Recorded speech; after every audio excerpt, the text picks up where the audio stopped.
ആശാപ്രവർത്തകർക്ക് പണം നൽകാനാകില്ലെന്ന കേന്ദ്ര സർക്കാർ വാദം തെറ്റെന്ന് സംസ്ഥാനം. ആശാമാരുടെ ഇൻസെന്റീവ് ഉൾപ്പെടെ 2023-24 വർഷത്തിൽ 636.88 കോടി രൂപയാണ് ദേശീയ ആരോഗ്യ ദൗത്യത്തിന് കിട്ടാനുള്ളതെന്ന കണക്ക് കേരളം പുറത്തുവിട്ടു. നടപടിക്രമങ്ങൾ പാലിച്ചിട്ടും കേന്ദ്രം ഫണ്ട് അനുവദിച്ചില്ല.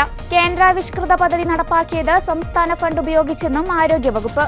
ബ്രാൻഡിംഗ് മാനദണ്ഡങ്ങൾ പൂർണ്ണമായും പാലിക്കാത്തതിനാൽ 2023-24 സാമ്പത്തിക വർഷത്തിലെ വിഹിതം നൽകാനാവില്ലെന്ന് വ്യക്തമാക്കി കേന്ദ്ര സർക്കാർ സംസ്ഥാനത്തിന് അയച്ച കത്ത് സംസ്ഥാന സർക്കാർ പുറത്തുവിട്ടിട്ടുണ്ട്. National Health Mission joint secretary കേരളത്തിന് അയച്ച കത്താണ് പുറത്തുവിട്ടത്. പിന്നീട് ബ്രാൻഡിംഗ് മാനദണ്ഡം പാലിച്ചിട്ടും പദ്ധതി വിഹിതം കേന്ദ്രം നൽകിയില്ലെന്നും കുറ്റപ്പെടുത്തുന്നു. ആശാവർക്കർമാർ ഓണറേറിയം ആവശ്യപ്പെട്ട് സെക്രട്ടേറിയറ്റിന് മുന്നിൽ നടത്തുന്ന സമരത്തിൽ സംസ്ഥാന സർക്കാരിനെതിരെ രൂക്ഷ വിമർശനവുമായാണ് കേന്ദ്ര സർക്കാർ രംഗത്തെത്തിയത്. സംസ്ഥാന സർക്കാരിന്റെ കെടുകാര്യസ്ഥതയാണ് ആശാവർക്കർമാരുടെ വേതനം മുടങ്ങുന്നതിന് പിന്നിലെ കാരണമെന്നും വിമർശനമുണ്ടായി.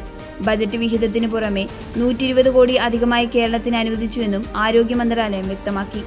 LDF സർക്കാരിന്റെ ഭരണപരാജയമാണ് ആശാ അംഗൻവാടി ആരോഗ്യ പ്രവർത്തകരുടെ ശമ്പളവും കുടിശ്ശികയും നൽകാൻ കഴിയാത്തതിന് കാരണമെന്നും കുറിപ്പിലെ വിമർശനം.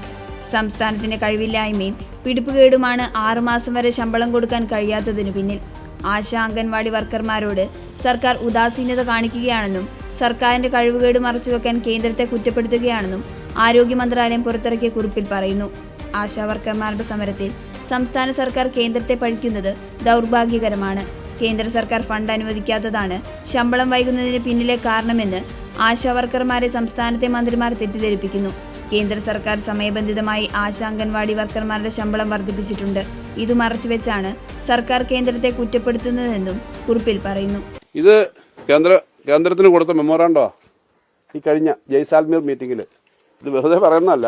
Traditional sectors and scheme workers ഒരു ഹെഡിങ്ങിൽ തന്നെയാണ് സംസ്ഥാനം കൊടുത്തേക്കുന്നത്.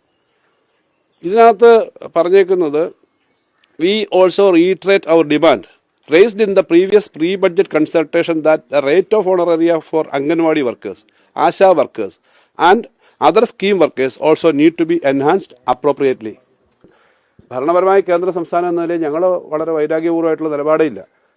പക്ഷെ കേന്ദ്രത്തിൻ്റെ ഒരു മന്ത്രി സംസ്ഥാനത്ത് വന്നിട്ട് ആളുകളുടെ ആശാ വർക്കേഴ്സിൻ്റെ അടുത്ത് ഉൾപ്പെടെ പോയിട്ട് ഇങ്ങനെയാണെന്നൊരു തെറ്റിദ്ധാരണ വരുത്തരുത്. അപ്പം ഞങ്ങൾ ഈ കൊടുത്ത കാര്യങ്ങൾ എന്താ? ഞങ്ങൾ ഈ പറഞ്ഞ ജയ്സാൽമീർ മീറ്റിംഗിലും അതിനു മുമ്പത്തെ പ്രീ ബഡ്ജറ്റ് മീറ്റിംഗിലും പറഞ്ഞ കാര്യത്തെപ്പറ്റി എന്താ കേന്ദ്രത്തിന്റെ അഭിപ്രായം?